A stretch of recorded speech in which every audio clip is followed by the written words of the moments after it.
Amém. Amém. Queridos, mais uma vez, boa noite a todos. Que o Senhor realmente nos abençoe grandemente. Com muita alegria aqui no nosso coração. Nós estamos recebendo o nosso querido Bispo G aqui, na Renascer Tremembé. Nesse novo local, creio que é a segunda vez que ele está vindo. E nós somos abençoados e privilegiados, porque eu acredito que esse é o primeiro local do simpósio, não é? No de Ezequias. Amém. Na minha igreja é a única igreja. Primeiro local que o Bispo G está fazendo fora o simpósio de Ezequias. A primícia está aqui no Tremembé nesta noite. E nós sabemos que nós vamos receber algo grande da parte de Deus. Então, com muita alegria no seu coração, eu queria que você desse uma grande salva de palmas para Cristo, pela vida do Bispo G, em nome de Jesus. Amém? Aleluia. Glória a Deus. Bom, boa noite a todos. Pode sentar. Que a graça e a paz do Senhor esteja conosco. É uma alegria poder estar aqui. E essa semana eu estava conversando com meu filho, com o Dani, e falando, né, de que eu falando no altar do Senhor, que eu falei assim, uma das pessoas que eu mais caminhei e que mais foram fiéis na sua caminhada e dedicado foi o Bispo Carlinhos. Estava conversando essa semana. E, coincidentemente, o Bispo Carlinhos veio falar do meu filho. E nós conversamos muito e repartimos assim experiências. Falei da dedicação dele e não contei ainda as façanhas, né? Que nós temos muitas façanhas quando nós caminhamos lá na Zona Sul.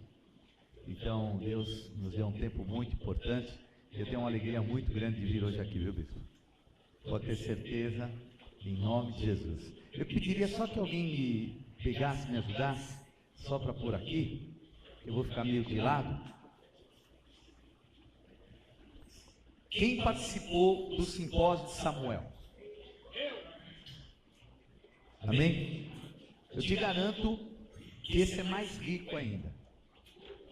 Incrivelmente, o período de Ezequias é um período tão importante. O apóstolo mesmo estava falando para a gente como Ezequias foi importante. Ele não foi tão valorizado como deveria, mas como Deus conhece todas as coisas, Ele nos deu a graça de a gente poder, nesse ano, viver essas experiências baseadas no ano de Ezequias.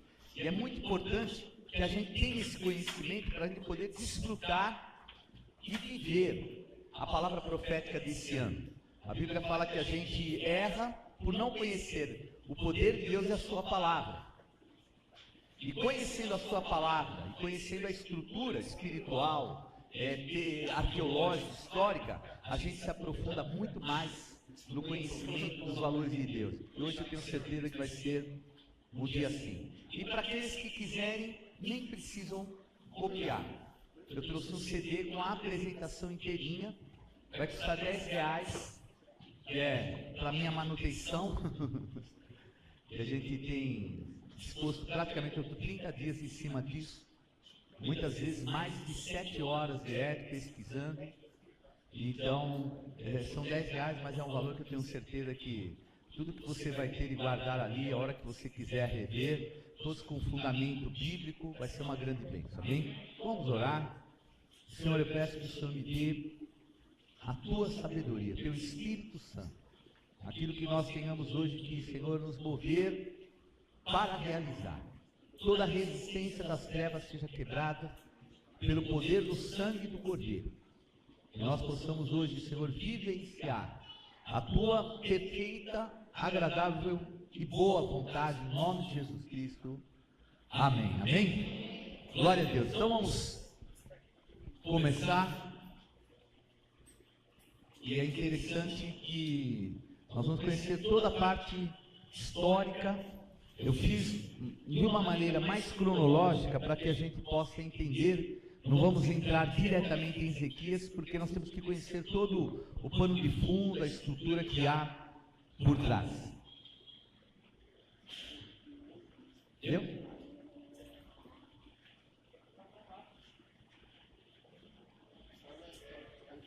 É assim. É? Ronaldo. Ou é Ronalda?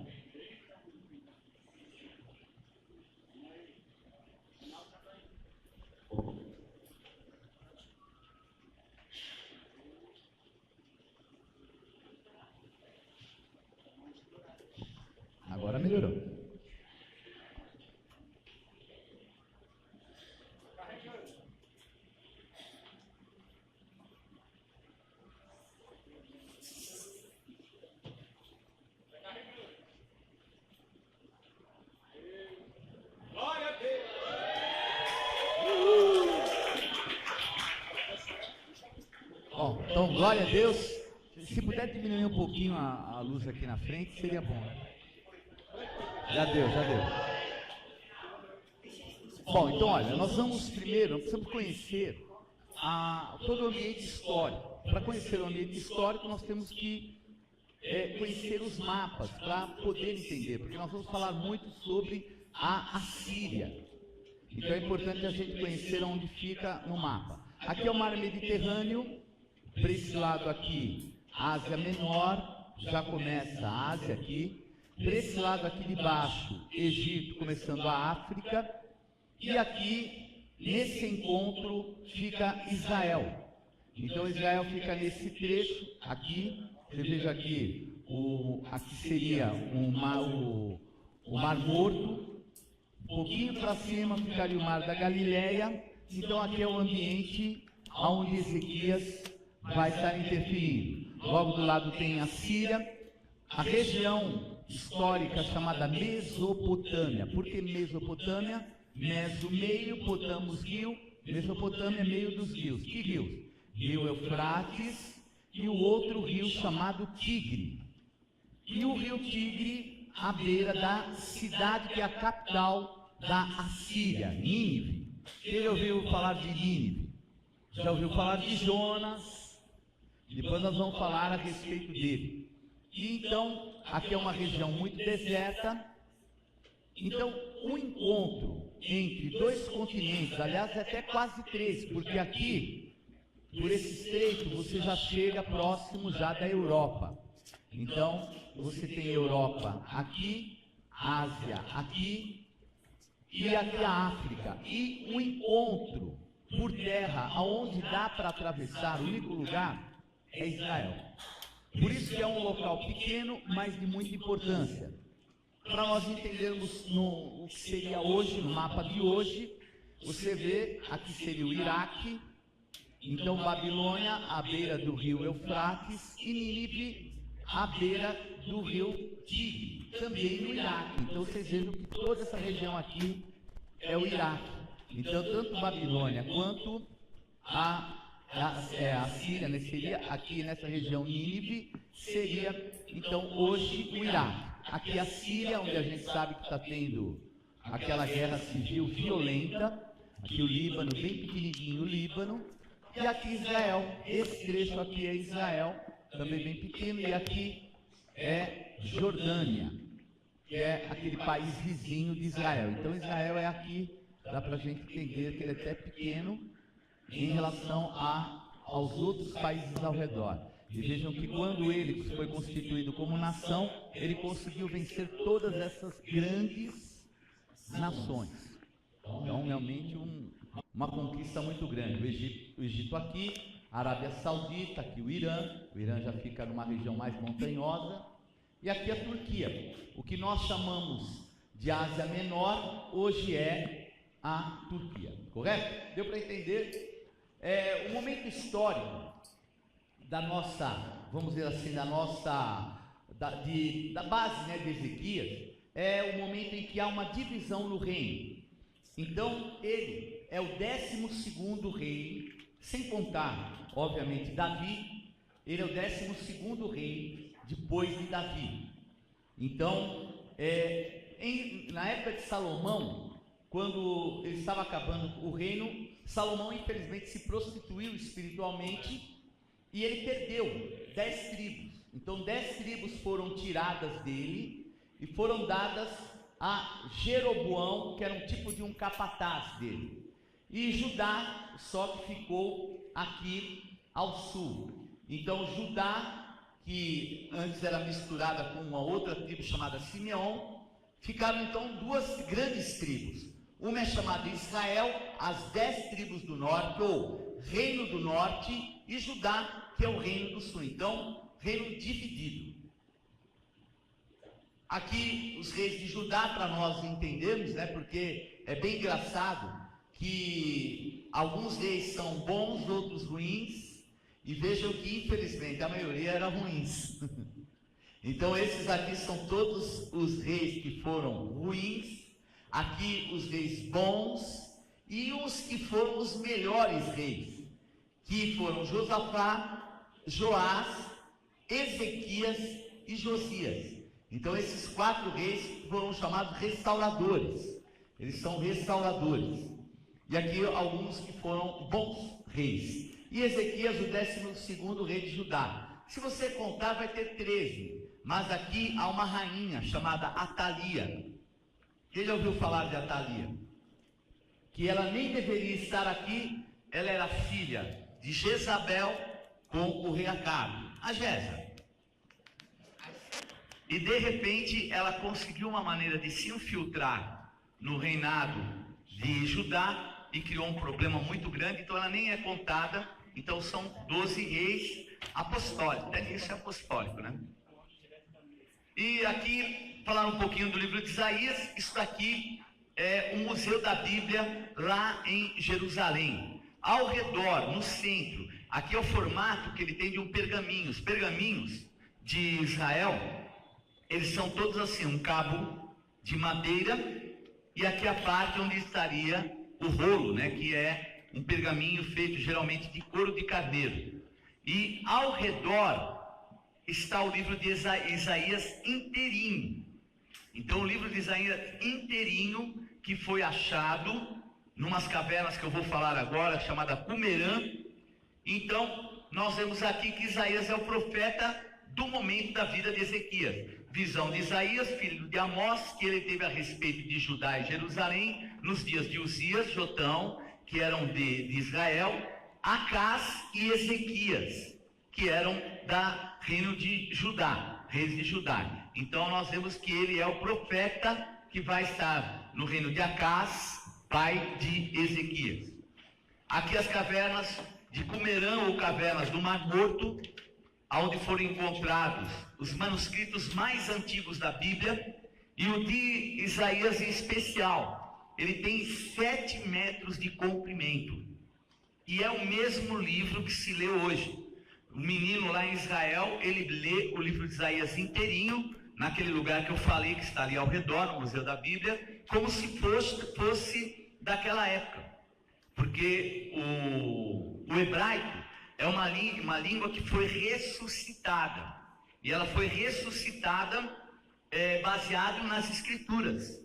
Então nós vemos que é uma língua bem antiga, mas que praticamente hoje ela é como era naquela época. E esses manuscritos de Isaías, mais ou menos 200 anos antes de Cristo.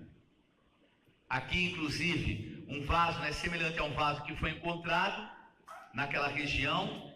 E esse é um pouquinho depois do cristianismo, mas fazendo, olha que lindo, a menorá, a estrela de Davi e o peixe. Esse símbolo aqui é um símbolo que foi originário também naquela região também do Mar Morto, mas que foi encontrado posteriormente. E aqui é onde fica a caverna do Mar Morto, ou caverna de Qumran. Você chega lá na beiradinha assim, você já vê as cavernas bem do ladinho do Mar Morto. Por que conservou tanto tempo? Conservou tanto tempo porque é um ambiente seco, é o lugar mais baixo da terra, 400 metros abaixo do nível do mar. Deserto total e ainda um mar salgado. Então a maior densidade, o maior volume de sal que existe no mundo inteiro é ali no Mar Morto. Então um ambiente que tem o sal, que é um conservante, ambiente seco, que faz com que as coisas durem mais, e também o calor, que é um calor muito grande, então fez com que ficasse aí por mais quase 2.200 anos.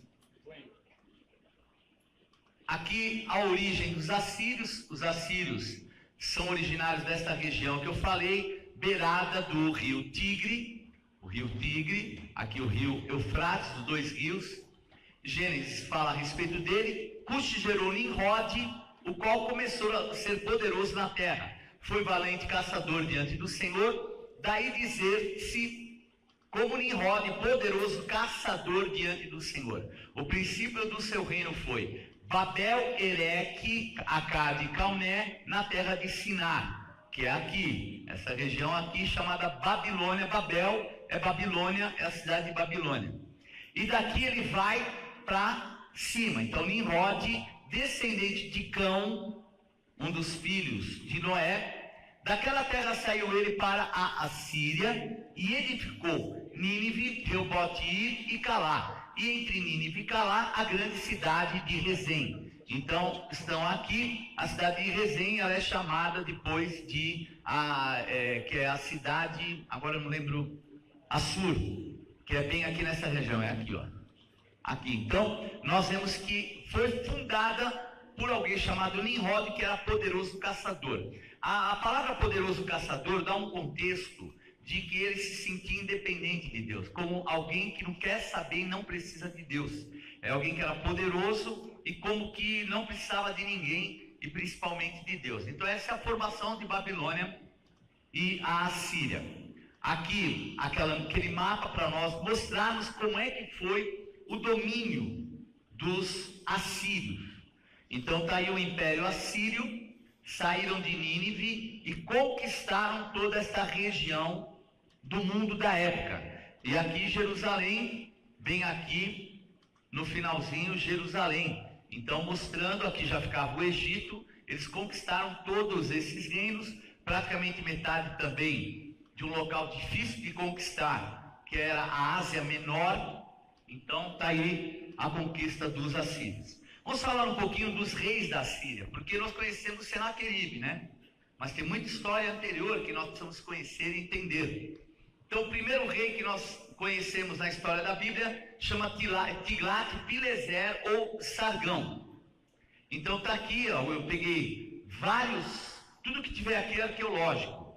Então, Isaías ele dá um alerta para as 10 tribos do norte, porque através de Jeroboão começou uma idolatria. Lá no extremo em Dan, a tribo de Dan, e bem aqui no início, na cidade de Betel, esse homem, Jeroboão, colocou 2 ídolos, 2 bezerros de ouro. E o povo inteiro das 10 tribos se tornou um povo idólatra. E aí eles se afastaram de Deus de tal forma que chegou um momento que Deus não tinha mais como, vamos dizer assim, protegê-los. E os avisou através dos profetas, e Isaías foi o último a alertar as 10 tribos do norte. Isaías 20, 1, 2 e 5. No ano em que Tatã, enviado por Sargão, rei da Assíria, veio a Asdod e a guerreou. Asdod é uma cidade filisteia. E a tomou. Nesse mesmo tempo, falou o Senhor por intermédio de Isaías, filho de Amós, dizendo... E agora o versículo 5. Então se assombrarão os israelitas e se envergonharão por causa dos etíopes, sua esperança, e dos egípcios, sua glória. Então aqui é a maneira que eles trabalhavam. Eles destruíam os exércitos, tiravam o povo que estava na sua terra e jogavam pelo mundo inteiro. Então você vai para uma outra terra, o que acontece? Você perde toda a tua condição social, você perde toda a tua condição espiritual por causa, entre aspas, né, do teu Deus, e essa era a tática. E eles confiavam muito no Egito e na Etiópia, porque a Etiópia tinha um exército também poderoso, muito grande, não tão bem preparado quanto os egípcios, mas havia uma aliança entre as tribos de Israel, o Egito e a Etiópia. E o que aconteceu? Vem a Assíria através desse rei chamado Sargão, Tiglat-Pileser, passa direto e já domina o Egito e já domina a Etiópia. E aí então Isaías fala: olha, vocês estavam confiando neles, vocês têm que confiar mais em mim do que neles. Estou avisando vocês, se vocês não mudarem, olha o que vai acontecer. E aqui coloca: então se assombrarão os israelitas, se envergonharão por causa dos etíopes, sua esperança, e dos egípcios sua glória, porque os etíopes tinham um exército muito grande, mas não foi suficiente para deter os assírios, que eram o povo mais, vamos dizer assim, mais violento que já houve na história. Não houve povo violento como eles. Eles eram verdadeiramente uma máquina de guerra, máquina de morte, e eles foram lá e conquistaram. Os moradores dessa região dirão daquele dia: vede, foi isso que aconteceu àqueles a quem esperávamos e a quem fugimos por socorro, para livrar-nos do rei da Síria. Como, pois, escaparemos nós? Então Isaías já estava falando que eles iam viver. E sabe o que aconteceu? O que ele profetizou aconteceu. Então caiu o Egito e caiu também a Etiópia. Então era para eles acordarem. E aí vem o primeiro ataque contra as 10 tribos do norte. Tiglat-Pileser vem, Sargão. Segundo Reis 15:29, nos dias de Peca, rei de Israel, veio Tiglat-Pileser, rei da Síria, e tomou a João, a Abel-Bet-Maaca, a Janoa, a Quedes, a Azor, a Gileade e a Galileia, a toda a terra de Naphtali, e levou seus habitantes para a Assíria. Então só aqui foram praticamente 4 tribos dizimadas e já levadas para a Síria. Primeiro ataque dos assírios. Então a tribo de Naphtali inteirinha, aqui Gileade e Galileia era o local onde tinham outras 2 tribos, e Dan já foi também, porque Dan era onde tem essa cidade chamada Hazor. Então toda a Galileia também, eu não lembro qual que era, que, se não me engano era Gade.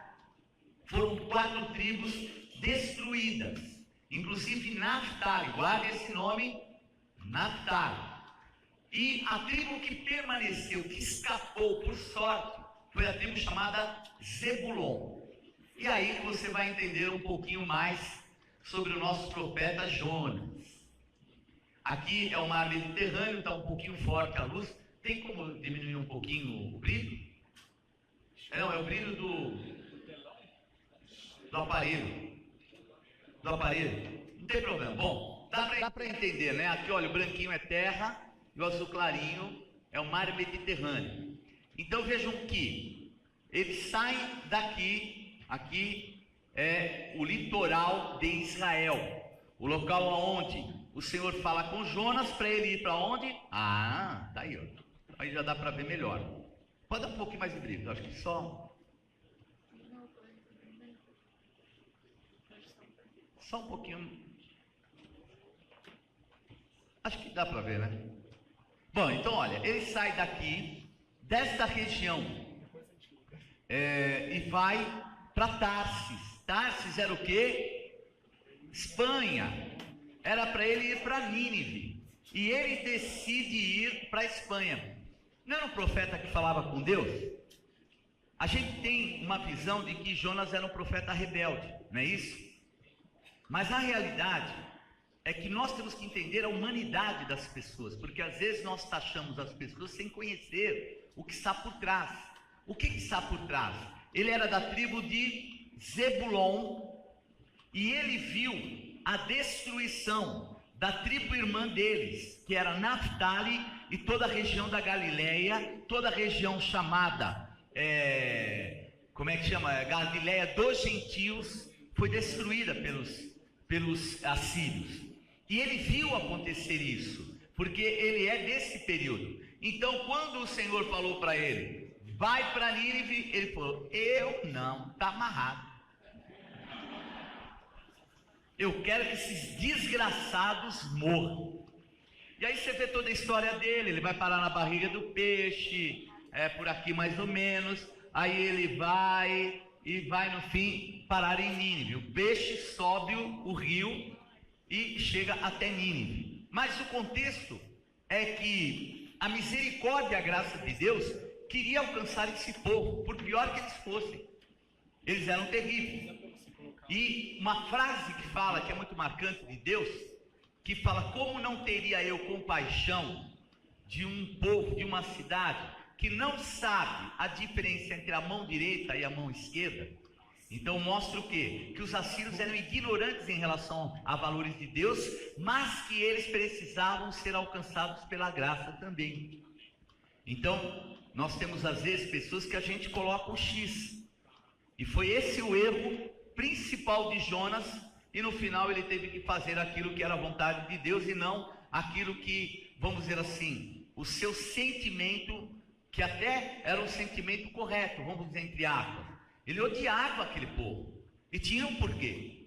Foram todas as tribos dizimadas. Eu imagino que família dele pode ter sido morta nesse ataque, e ele não quis. Então nós viveu nesse domínio, e não estava muito aí com arrependimento e conversão deles. Agora vamos falar um pouquinho do rei Acás. Foi o 11º rei de Judá, tendo iniciado seu reinado em 735 a.C.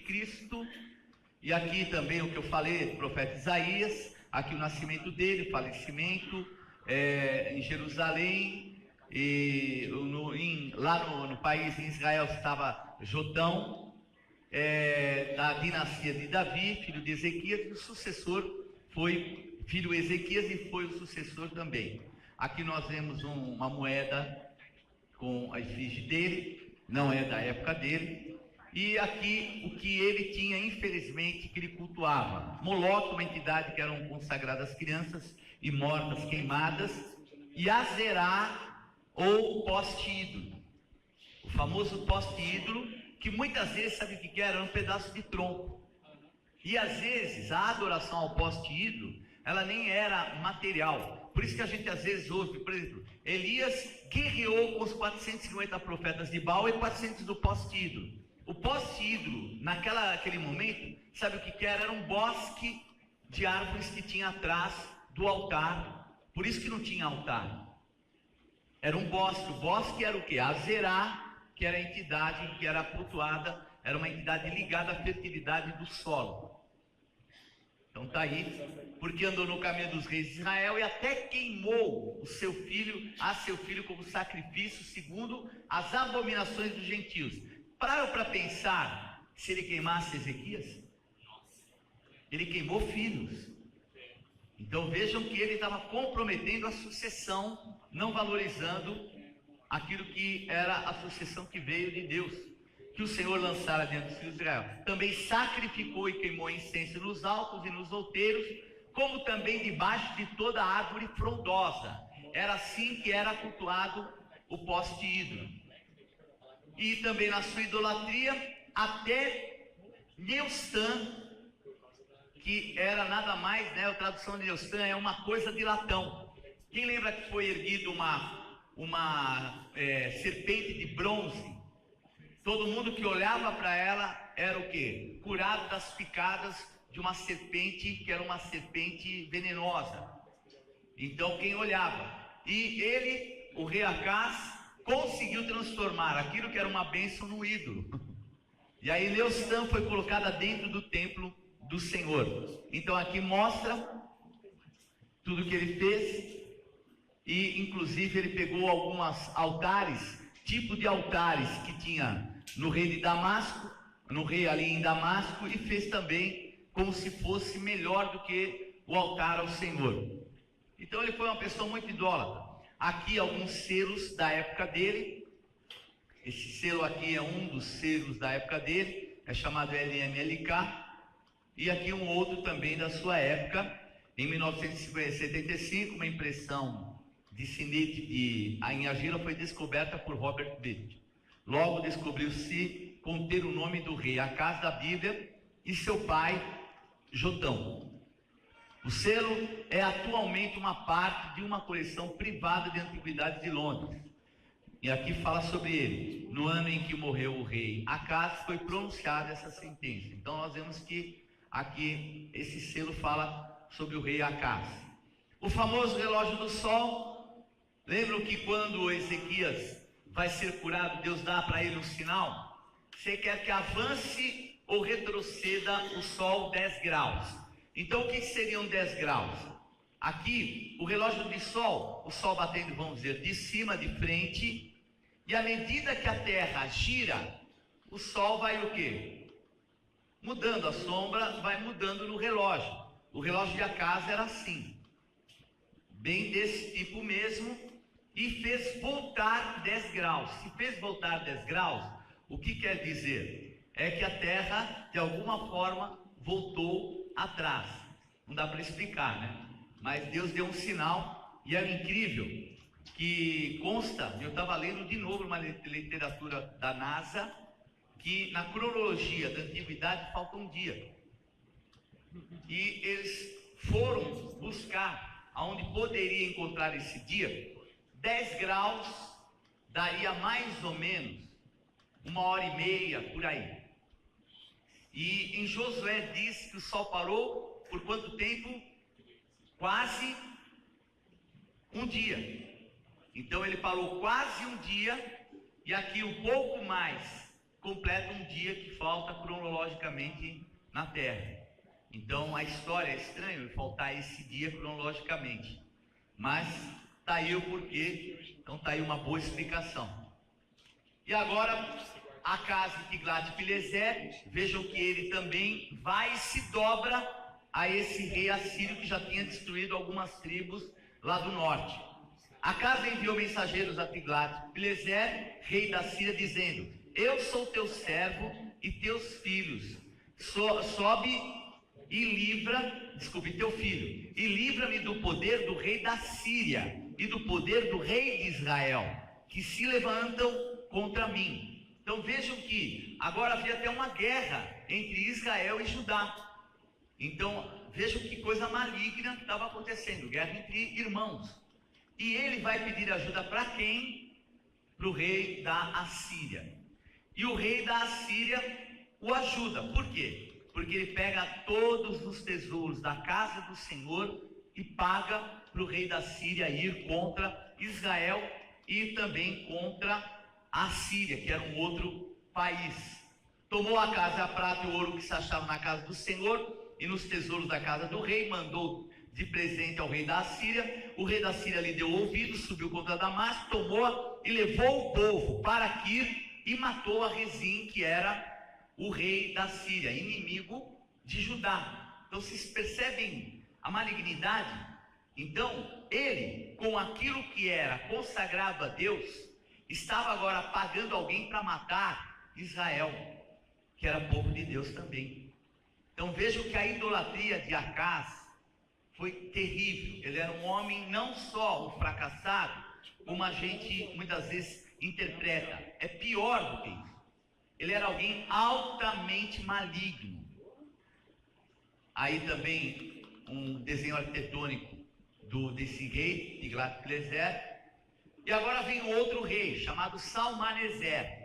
E esse aqui tem algumas curiosidades que são interessantes, né? Rei da Síria, Salmaneser. Isso aqui é o chamado obelisco negro.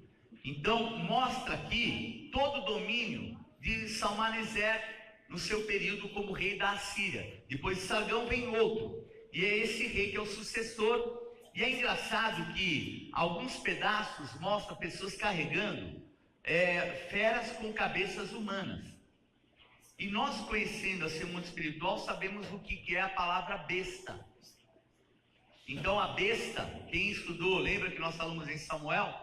As 4 bestas da antiguidade, Babilônia, tal. Então aqui nós vemos algo profético, porque nós vemos aqui o domínio de um egípcio e aqui o domínio de uma outra nação, que dá a entender que seja a Síria, pelos aspectos do que eles se vestem, e eles levando e se dobrando diante do rei Salmaneser, como se fosse uma besta. Então era mais ou menos colocado que aquilo que era potestade, que agia na Síria, no Egito, agora estavam se dobrando diante da entidade maligna que estava por trás desse homem chamado Salmaneser. Então está aqui a figura disso, aqui um outro desenho também mostrando isso. E aqui um momento muito interessante para só confirmar alguns reis da Bíblia. Aqui no obelisco negro tem um momento que fala a respeito de Jeú. Naquele tempo recebi o tributo dos habitantes de Tiro, Sidom e de Jeú, filho de Onri. E quem está aqui ajoelhado é o rei Jeú. E o escrito está aqui. Está tudo naquele obelisco negro. E aqui o monolito, que fala a respeito de Salmaneser III, que fala sobre o rei Acabe. Então nós vemos então a confirmação de 2 reis de Israel, confirmando então a historicidade, falando o que a Bíblia coloca, relatando e trazendo como real. Eu trouxe toda essa parte arqueológica para a gente entender que a nossa Bíblia, a palavra de Deus, ela é verdadeira historicamente também. Não é uma invenção, como muitos falam. É uma fonte rica histórica que que os achados arqueológicos hoje só estão comprovando a veracidade da palavra de Deus. E nesse livro, falando de Ezequias, então, é impressionante. E aqui vem finalmente aquilo que Deus já tinha profetizado através de Isaías: se acertem, não se acertaram, e veio então Salmaneser, esse novo rei, e faz o quê? Conquista a capital de Israel, que era Samaria, e faz a deportação. Segundo Reis, porque o rei da Assíria passou por toda a terra, subiu a Samaria e a sitiou por 3 anos. Então vejam que deveria ser uma cidade e tanto.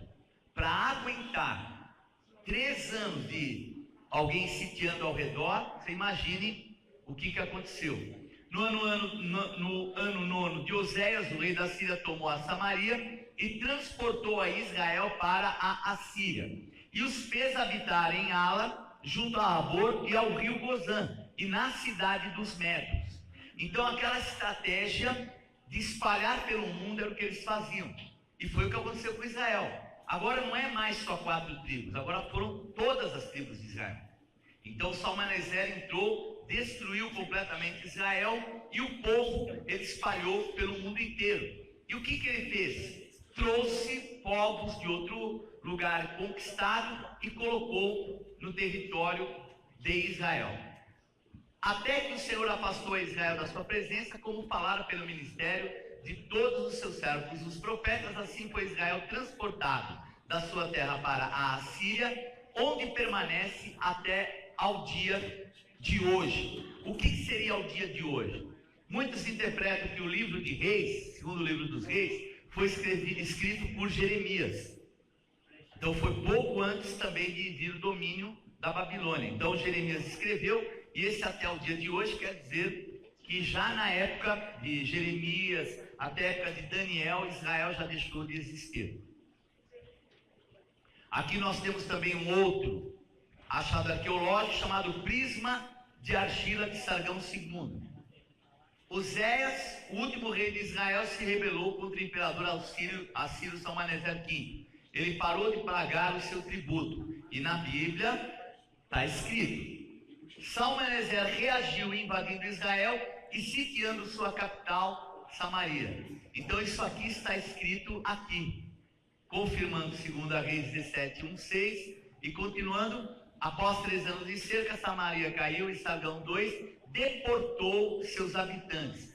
E esse Sargão II vai ser o sucessor de Salmaneser, que então esse daqui é que vai deportar todos os habitantes de Samaria. Está no segundo livro de Reis 17, 1-6. E olha, então o imperador assírio trouxe pessoas de outros países que conquistou para viver em Samaria. E quem eram essas pessoas que eles trouxeram? Os famosos samaritanos. Os samaritanos, lembram que mais para frente, bem mais para frente, nós vamos ter um problema de Neemias com os samaritanos? Gesem o arábio, Tobias o amonita, quem mais que tem? O oronita, qualquer outro, Sambalá, Tobias, Gesem, eram o que? Estrangeiros que foram colocados ao redor de Samaria e obviamente chegaram até Jerusalém. Então está aí mais uma confirmação. Então esse agora é o terceiro rei, chamado Sargão II, aonde vem a origem dos samaritanos. O rei da Assíria trouxe gente de Babilônia, de Cuta, de Ava, de Amate, de Sefarbaim, e os fez habitar na cidade de Samaria, em lugar dos filhos de Israel. Então esse rei Sargão II é que compôs os samaritanos. Tomaram posse de Samaria e habitaram na sua cidade, de maneira que temiam o Senhor e ao mesmo tempo serviam aos seus próprios deuses, segundo o costume das nações, dentre os quais tinham sido transportados. Então eles encontraram um problema. Chegaram na terra, tinha bestas, feras, tinha um monte de problema. Aí falaram: quem que é o rei, o Deus daqui? Aí falaram: não, é Yahvé. Como é que cultua? Vamos chamar um sacerdote. Aí chamaram um sacerdote, o rei assírio, colocou um lá para orientar quem era Yahvé, só que eles ficaram só com os 5 primeiros livros da Bíblia. Por isso, os samaritanos não se dão com o quê? Com os judeus. Porque eles têm a aparência de ser, mas não são. Então, a mulher samaritana, o que ela fala? Ah, aqui ficava o poço de Jacó. Mas ela não é samaritana, ela não é uma estrangeira. Mas ela pegou o quê? A religião de Israel para si. Mas, ao mesmo tempo, serviu o quê? Os seus próprios deuses. Por isso, então, a origem do samaritano e o quê? Aquilo que era o embate entre os judeus e os samaritanos, desde Neemias, e vai ali em Jesus, a gente percebe esse antagonismo. Quando vai entrar numa aldeia, não quiseram entrar, o que João e o seu querido irmão Tiago queriam fazer com ele? Senhor, manda cair fogo do céu, mata todos esses samaritanos. Ele não pediu isso? Porque era o que? Era o sentimento do coração dos judeus. E aí Jesus fala, imagina, eu não tenho esse sentimento, meu sentimento por eles é outro. Porque eles tinham que ser também alcançados pela graça e pela salvação. Por isso que Jesus depois entra na aldeia e salva muita gente através de quem? Da samaritana. Amém? Então aqui era a maneira que foi feito. Então todo Israel que ficava aqui foi levado, espalhado pelo mundo, inclusive até na Média, olha, bem distante, vieram para cá. Então aqui a deportação sobre Tiglat-Pileser, a deportação em Salmanaser e Sargão II, e por último a deportação de Sargão II, que ainda levou mais longe para esta região, inclusive alguns já de Judá, porque Sargão já começou a invadir o Judá também e levar algum povo cativo. Agora vamos falar então sobre o rei Ezequias, porque agora nós já estamos chegando no tempo deles. Perceberam que tiveram 3 reis antes de chegar o rei Ezequias? Mas Ezequias ainda conviveu um pouquinho com o tal do Sargão II, mas vamos falar aí.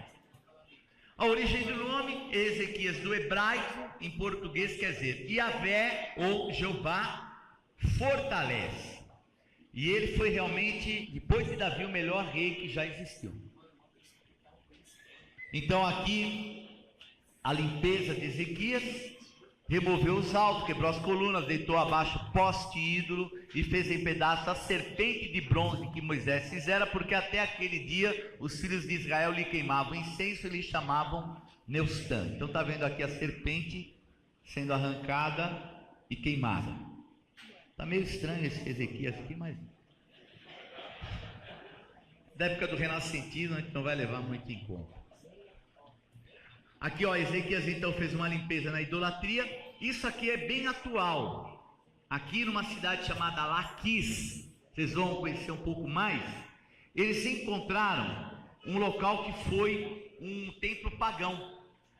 E esse templo pagão, ele foi transformado em latrina, em lugar de fazer cocô. E olha aqui a bacia da época. Então eles encontraram e tinha um selo em todo o material que foi encontrado nesse local de um oficial de Ezequias, que era esse nome aqui estranho. Amém? Oficial de Ezequias. Então fala aqui, acabando tudo isso, todos os israelitas que se achavam aí saíram da cidade de Judá, quebraram as estátuas, cortaram os postes ídolos e derribaram os altos e altares por todo Judá e Benjamim, como também em Efraim e Manassés, até que tudo destruíram. Então vocês vejam que quando Ezequias assume, ele acaba com toda a idolatria que havia, não só em Judá, mas ainda um pedacinho que sobrou de Israel. E aí ele transforma, e é uma confirmação, porque era um templo pagão que tinha sido transformado em latrina. E era o costume de Israel fazer isso. Quem faz isso, o rei Jeú fez isso. Ele transformou o altar, vamos dizer assim, o templo de Baal em latrina, em banheiro. Coisa bem mesmo para profanar aqui.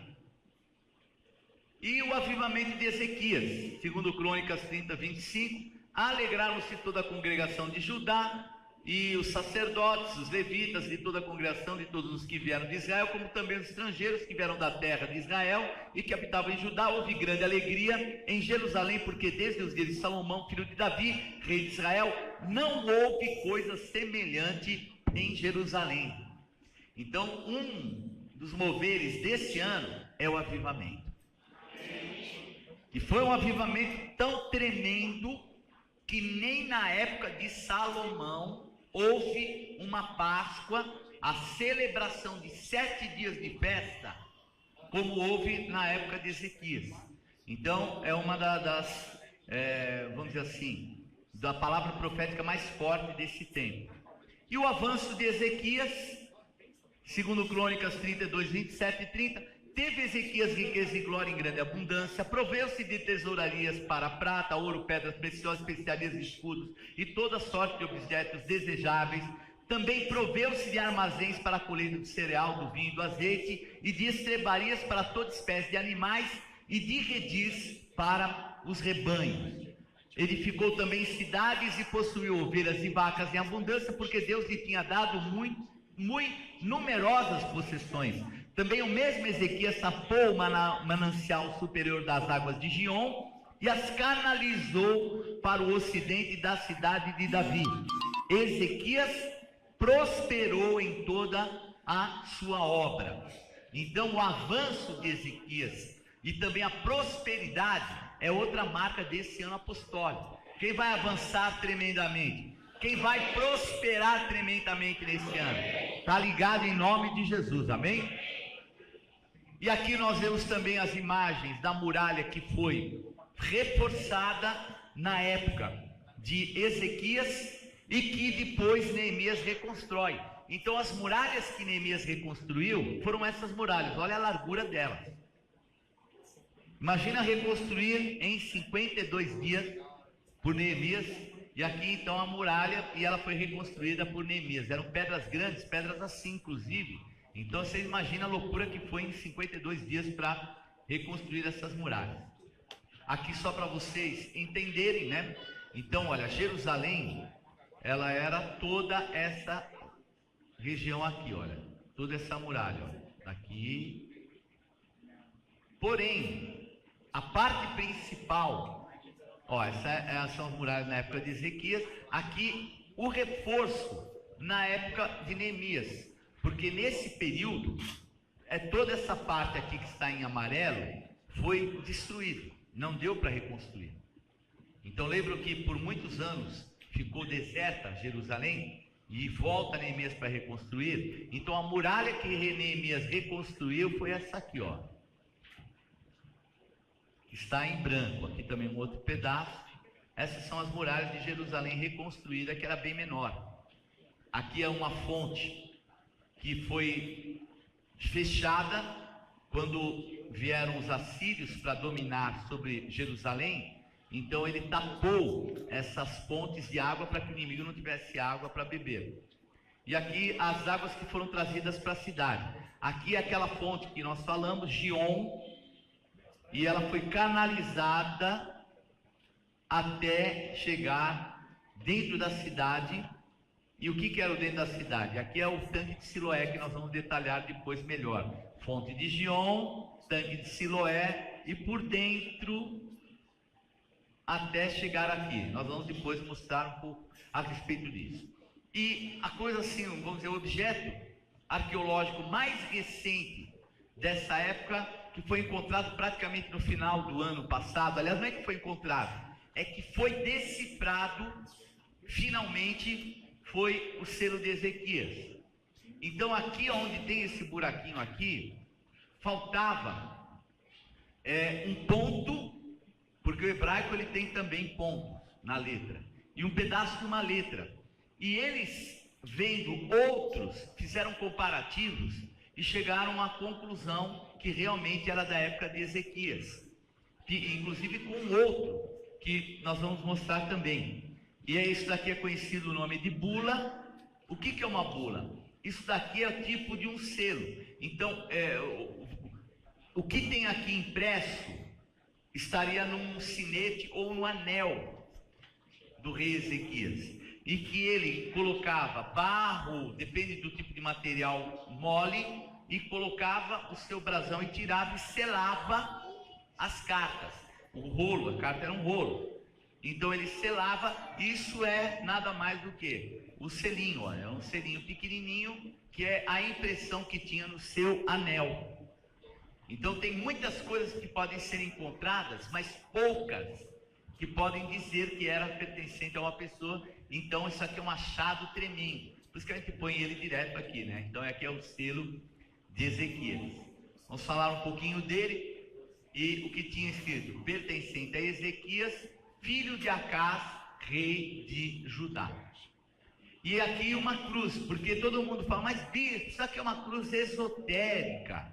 Ela é esotérica hoje. Naquela época, ela tinha um outro uso. Essa cruz era uma cruz muito usada pelos egípcios. E quem eram os parceiros de guerra de Judá naquela época? Os egípcios. Os egípcios eram um povo muito admirado. Então, eles fizeram nesse brasão, que era o brasão de Ezequias, colocaram o que simboliza essa cruz chamada Ankh. É um dos símbolos mais comuns do Antigo Egito, conhecido como a chave da vida ou a cruz da vida, e que vem do período dinástico precoce desse período. E é simplesmente uma cruz com um laço no topo. O símbolo, um hieróglifo egípcio para vida eterna ou sopro de vida. Como os egípcios acreditavam que a viagem terrestre era apenas parte de uma viagem eterna. Então, tudo que é colocado aqui, você não vê nada, porque os egípcios eram altamente idólatras. Então você não vê aqui um Deus com cabeça de bicho, e nem nada que era a marca dos seus... Então isso aqui é o símbolo do quê? É uma chave espiritual que fala a respeito da eternidade, de uma vida além. E que eles tinham isso como costume, usavam isso na época, porque algumas pessoas contestaram. Mas por que tem a chave de Ankh? É porque era daquele período. E era um período que eles tinham muito o quê? Tudo ali era uma, vamos dizer assim, era uma cultura só. Isso aqui não tem nada de idolatria. É uma cultura daquilo que era daquele tempo. Nós cristãos, nascidos de novo, acreditamos que simboliza uma chave espiritual. Amém? É a chave de Davi. Já que o Ankh simboliza a existência mortal e a vida após a morte, a vida eterna, é a chave que liga coisas no mundo espiritual, liga e desliga. Que inclusive foi dada na mão de alguém chamado Eliaquim. Em Isaías fala a respeito disso. É tirado de um homem chamado Sebna, essa chave espiritual. Ele era um administrador e colocado na mão de um sacerdote que era fiel. Não era tão bem preparado, mas era fiel. E aí essa chave, profeticamente, o Senhor fala que a chave de Davi foi dada para ele. Que ele abrisse, ficará aberto, abre e fecha. Fecha e abre, que é nada mais do que a chave apostólica que nós temos sobre a nossa vida, amém? Que foi dada nas mãos de Mateus. Aqui é a cidade de Davi, para você ter uma ideia mais ou menos, aqui é o templo. Onde fica lá hoje a mesquita de Omar. E então, o local onde foi encontrado esse selo era uma região chamada Ofel. Nessa região, vamos mostrar depois mais detalhado. E que é ao lado da cidade de Davi e realmente na região dos reis de Judá ficavam. Então aqui era a antiga cidade de Davi. Hoje você vai lá e você vai andar dentro do túnel de Ezequias. Nós vamos falar também a respeito disso que foi. Para você conhecer bem Jerusalém e entender, na época de Ezequias, vamos lá então. Aqui é o Monte Moriá, ou Esplanada do Templo. Onde tem a mesquita de Omar era onde antes era o Templo de Salomão. Aqui o Muro das Lamentações. O que é o Muro das Lamentações? É o Muro do Templo? Não. É o Muro de Arrimo da Esplanada do Templo. É o Muro de Arrimo do lugar onde ficava o Templo. E hoje é chamado Muro das Lamentações porque eles lamentam que já não existe mais é o templo. E outra, o templo que existia também, na época que foi destruído, já era o templo de Herodes, era um templo ainda à frente. Então, inclusive essa muralha é mais do templo de Herodes. Aqui o Monte das Oliveiras, aqui Ofel, onde foi encontrado o selo, essa região, tá vendo? Então hoje as muralhas de Jerusalém, aqui nessa muralha que fica aquela porta dupla. Acho que todo mundo já viu uma foto de frente de Jerusalém, que tem uma porta dupla fechada. Então, é tirada daqui do Monte das Oliveiras, é esse ângulo, e aqui fica Ofel ao lado das muralhas. Aqui o Vale do Cedron, é esse vale, e aqui a cidade de Davi, e o Vale Central. É isso? Não, Monte Sião, desculpa. É o Monte Sião. Então, lembram que o Monte Sião era o lugar onde Davi reinava. Então, aqui é a cidade de Davi. Então, era pequena Jerusalém. Ela era mais ou menos isso só, na época de Davi. Como é que cresceu tanto? Porque ele, Davi, comprou uma eira de Araúna. Quem lembra da eira de Araúna? E fez o que aqui na eira de Araúna? O templo. É o Monte Moriá. O Monte Moriá é a eira de Araúna que Davi pagou um preço para fazer o quê? Cessar uma praga que estava sobre ele. E nesse local Deus tinha um propósito e fez, e hoje é a cidade de Jerusalém. Então a cidade atual de Jerusalém não é da época de Davi, também não de Neemias, porque vinha aqui, ó, de Neemias, chegava até um pouquinho mais para lá de Neemias, aqui, ó, aqui nessa muralha. Mas a atual, veja, vai mais longe ainda. Aqui o Vale Central e por último o Vale do Inom, onde eram feitos sacrifícios de criança àquela entidade chamada Moloque. E aqui então, a parte interna que ele fez o duto, né? Aqui foi feito o túnel de Ezequias. Então aqui tinha uma fonte, tinha uma água que descia, chamada fonte de Gion, e ele canalizou, e aqui é a maneira que foi levada a água até esse local, que é nada mais do que o tanque de Siloé. Então, aqui dá para ver melhor, aqui é uma vista interna, né, no morro. Então, vocês imaginem que eles foram quebrando isso com picareta. Saiu um grupo daqui e foi entrando, e outro grupo daqui, e se encontraram no meio. Haja engenharia, né? Então eles foram acompanhando um caminho das águas e se encontraram aqui no meio. Então, ó, também o mesmo Ezequias tapou o manancial superior das águas de Gion e os canalizou para o ocidente da cidade de Davi. Ezequias prosperou em toda a sua obra. O que ele fez? Ele tapou o que ficava para fora da cidade e canalizou para cá. Aqui era um tanque, fechou para que o inimigo não bebesse e trouxe para cá até o vale. Então está aqui o caminho, o percurso. Então aqui é a fonte de Gion, aqui o tanque de Gion, ficavam depois dentro da muralha. E aqui o túnel de Ezequias. Quem vai ver esse túnel aí esse ano? Tá ligado, em nome de Jesus. Eu, pô. Amém? Eu e a bispa tivemos a alegria de ser os primeiros a entrarmos. Nós descobrimos assim de bobeira. Tinha os meninos, nós estamos visitando aqui a cidade de Davi, e tinha os meninos de bermuda, chinelo, uns com lanterninha na cabeça, onde estavam? Aí começamos a seguir, descendo, e aí quando nós fomos saber a entrada desse túnel.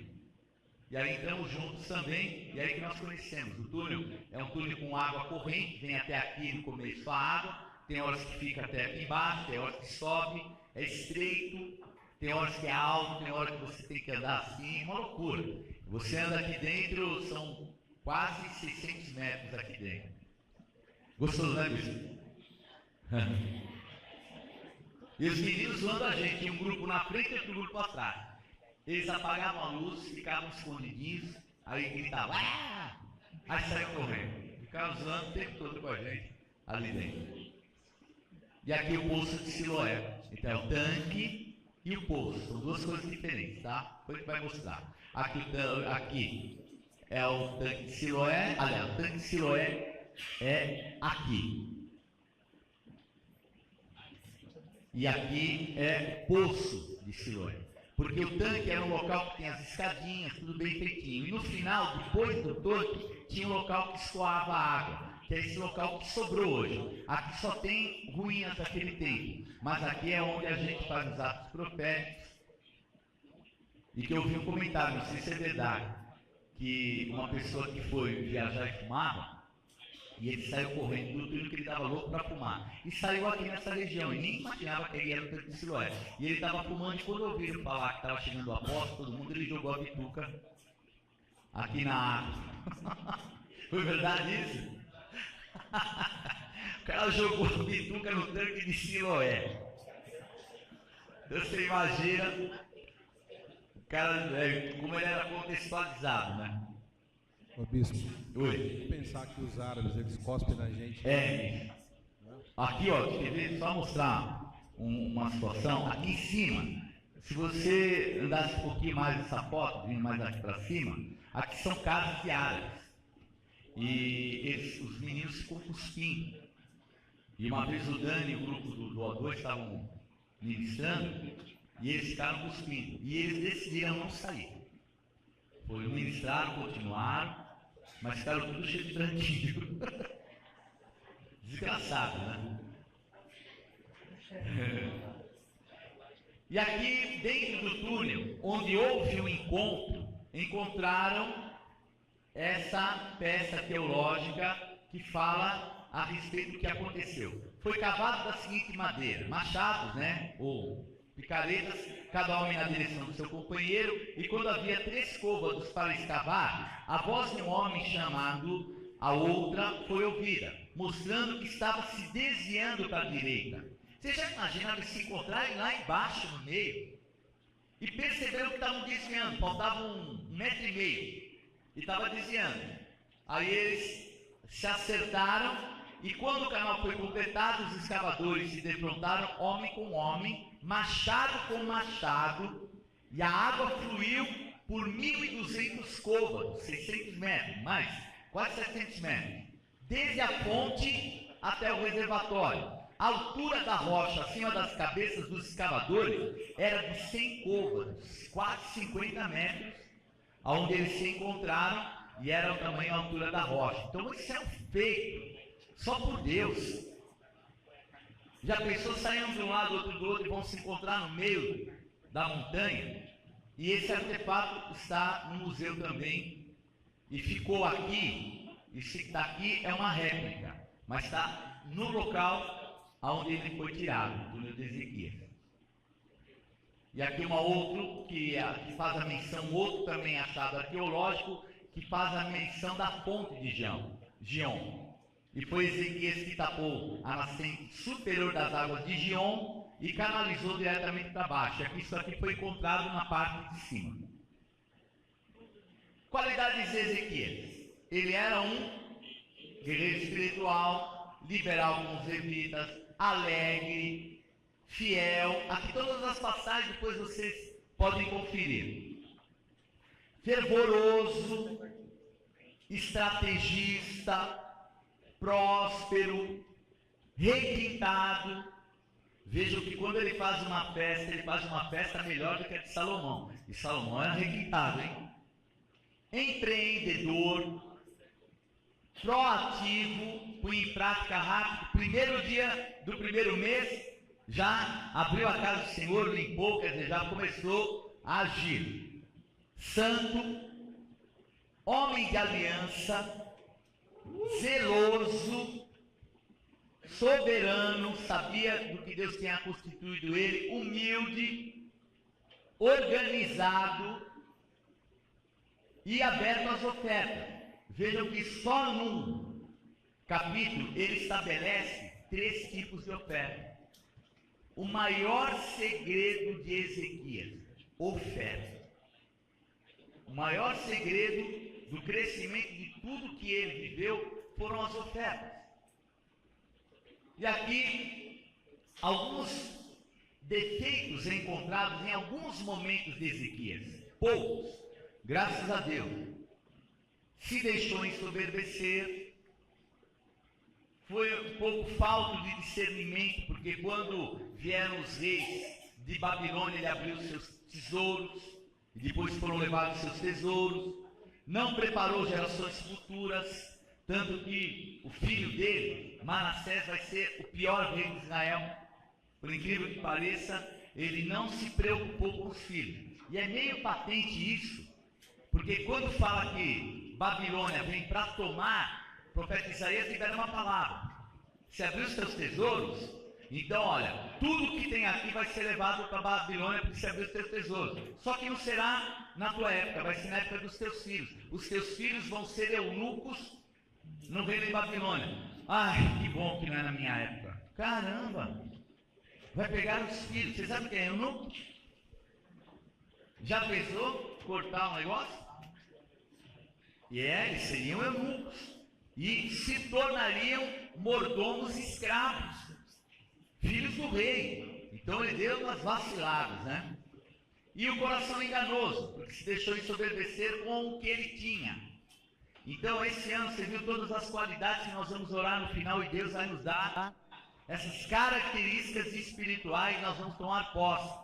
E nós não vamos ser roubados nisso. Então, em nome de Jesus, não se soberbeça, não tenha o teu coração enganoso, não seja tímido, amém? E ele foi isso, ó, sujeito à insegurança. Houve um momento que ele pegou as portas do templo, que eram de ouro, e entregou para o rei da Assíria, com medo dele. Sabiam disso ou não? Vai acontecer, você vai ver durante todo o ano. E aí que entrou a intercessão de Isaías. Misericórdia de Deus sobre ele. O que ele estava fazendo? Que nem o pai, tocando naquilo que era santo.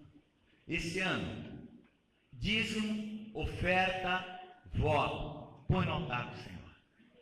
A despeito do teu momento, a palavra profética vai ser muito maior do que qualquer situação que você possa viver. Vai transformar o teu futuro para você viver o que Ezequias viveu. Amém? E conformou-se no final. No final ele se conformou, sabendo que no final a cidade dele seria destruída, e ele se conformou. Lembra que quando ele ficou doente, ele orou e clamou a Deus? Quando estava a situação dele, ele clamou a Deus. Mas quando ele recebeu algo que seria no futuro, ele se conformou no final. Nós não vamos nos conformar. Essas características, nós vamos orar para que elas não aconteçam na nossa vida. Amém? Em nome de Jesus.